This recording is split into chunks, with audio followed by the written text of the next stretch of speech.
Delighted to be joined right now by Helen Joyce. She's Director of Advocacy at Sex Matters, the charity campaign group. She's also author of the brilliant book, Transgender Identity and the New Battle for Women's Rights. Good morning to you, Helen.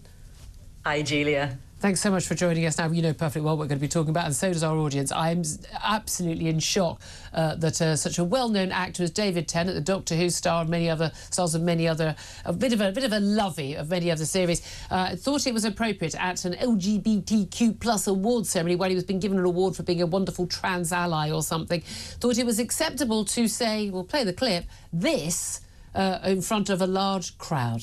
I suppose if I'm honest, I'm a little depressed by the fact that acknowledging that everyone has the right to be who they want to be and live their life how they want to live it, as long as they're not hurting anyone else, should merit any kind of special award or special mention, because it's common sense, isn't it?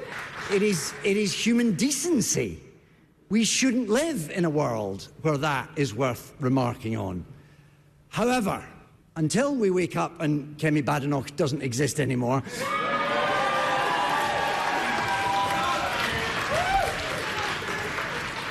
I don't wish ill of her, I just wish her to shut up.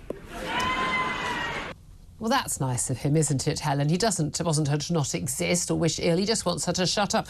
Just before I get your comments, I'll just read it for everyone what Kemi Badenoch said in response. Bearing in mind, this didn't sort of emerge until yesterday, which I find extraordinary, that no one in the room thought it was shocking what he'd said. Kemi Badenoch tweeted yesterday on top of this video, she said, "I will not shut up. I will not be silenced by men who prioritise applause from Stonewall over the safety of women and girls. A rich, lefty, white male celebrity so blinded by ideology can't see the optics of attacking the only black women in government by calling for my existence to end." And it goes on to say, look, this is what you've got in store with Labour.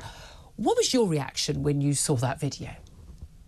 Well, I wasn't at all surprised. I mean, if you think of what the young actors who became famous because of J.K. Rowling have been saying about her for the last several years, I mean, I don't from their very large mansions that they bought with their earnings. Yes, exactly. And I mean, I don't know why we even ask actors for their opinion on politics, but since we do, I don't find this at all surprising. This is the sort of thing that gets you applause. But I think it's actually really important that we remember, as you said a bit earlier, that David Tennant has a primary-aged child, a boy whom he identifies as non-binary. And this means that he has colluded with a lie with his child. No child is not male or female. No. And the child is a very young child, still primary age. I would not normally talk about people's families at all, but... No. But he brings it up. He raises it. He talks about it a lot on Instagram. He and his wife tweet about the child with pictures with the face screened out, calling the child they, them, and making it clear that this child is non-binary. So they're pretending the child's a plural as well, which I find equally horrific as a grammatical issue. But he's fully signed up to this whole ideology, basically. But it's more than that. It's that a parent who has told their child something that is not possible, which is that it's possible for the child to be neither male nor female, gets very angry with people who say, look, everybody is male or female. So that's the thing that David Tennant isn't saying there. What he's saying is, in my family, I pretend that it's possible to be neither male nor female, and Kemi Badenoch, in her insistence that women, female people, are a distinct group and have rights, is contradicting what he said to his child. Yeah. This is a big story because there are more and more people, especially in the media and in show business, who are doing this with their children. They're not talking about it publicly, some of them, but they then go and say that women can't have rights, women are bigots if they stand up for their rights, and so on. But they're not saying why they say this. It's because they're committed inside their and it's happening an awful lot of celebrities. And again, we also know, look, it's happening an awful lot in California, in New York. It's happening in, you know, I can tell you it's happening big time in North London, in the, you know, the she residences. It's terribly fashionable to have a trans or a non-binary child, or it's a very easy way of sort of writing off sort of a child who's a deeply unhappy child who perhaps needs help in some other way. And again, the sort of social contagion of this is quite extraordinary. And again, someone asked me on Twitter last night, well, what would you do if your child said that she was non-binary or trans? I said, well, you're not. That's not possible. I would talk openly about it, but that's not a thing. And here's why. Here's why I think you might think this, but here's why it's not true. But let's leave aside his child. I do think you're right. When people have signed up to all of this, they find it very difficult if anyone has the outrage, the temerity to disagree with them. But also the politics of this, because a Labour lovey says this about a Tory minister, as I tweeted yesterday, can you imagine the scenario where someone, you know, on the right, or someone, again, the idea that it's right-wing in any way to stand up for women's rights, that's a bizarre concept these days, isn't it? So if a Tory, a Reform UK candidate, or an actor perhaps known for their sort of their being a Tory supporter or something, if they made a similar statement about a prominent Labour politician, particularly a woman and a woman of colour, there would be outrage. I mean, remember when David Cameron, foolish enough to say, calm down, dear, to Angela Eagle in the comments, people lost their frigging minds about the misogyny, how awful it was. It was just a little joke. It wasn't that big a deal. He could have said it to a man. No one would have minded. But the fact that this man is telling this woman whose job it is to protect women and equality's rights, it's literally what she's paid as a job to do, to shut up or not exist. That is quite something when everyone in the room applauds.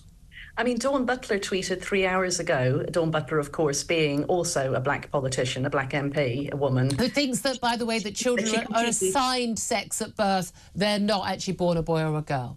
She tweeted that she agreed with David Tennant and just said, that's the tweet. Some black women agree with David Tennant. I really think that politicians know that they get attacked all the time. I get attacked all the time. You get attacked all the time, Julia. Kemi responded robustly. Good on her. I don't defend it. I think that this sort of people should shut up. I don't approve of it. I don't respect it. I don't think it's sort of beyond the normal rubbish that people talk in awards ceremonies. As I say, we saw this directed at Jacob. We're still seeing it. Yeah, but again, you know, he's in a position, you know, he's very influential, he's a prominent actor, he's a political activist, you know, he's a hero to lots of people. I don't know who still watches Doctor Who, but apparently some people do. But, you know, you're in a position of, you know, you should be careful about the way you speak. I've never wished ill on anyone because they have a different opinion from me. I had a guest on the other day who was incredibly rude about me on Twitter. I just thought he made himself look like a fool. I mean, it doesn't bother me. I'm just like, someone goes, well, you're fat, you're ugly, you're this. I just think it's funny that someone thinks that they're winning an argument by doing that. But when the fascinating thing is it's the shut up, it's the not existing. That's the key thing. The difference is, and we're told constantly, as on the side of this debate that we're on, that we're dehumanising trans people and we want to erase their existence. Nothing of the sort. You've always spoken, and I always speak, with no malice whatsoever towards any trans people. It's about people encroaching on women's and girls' rights and our safety, and it's about dangerous men using trans rights to exploit them to then hurt women or to, you know, cheat in sport and take away women's sporting chances and the like.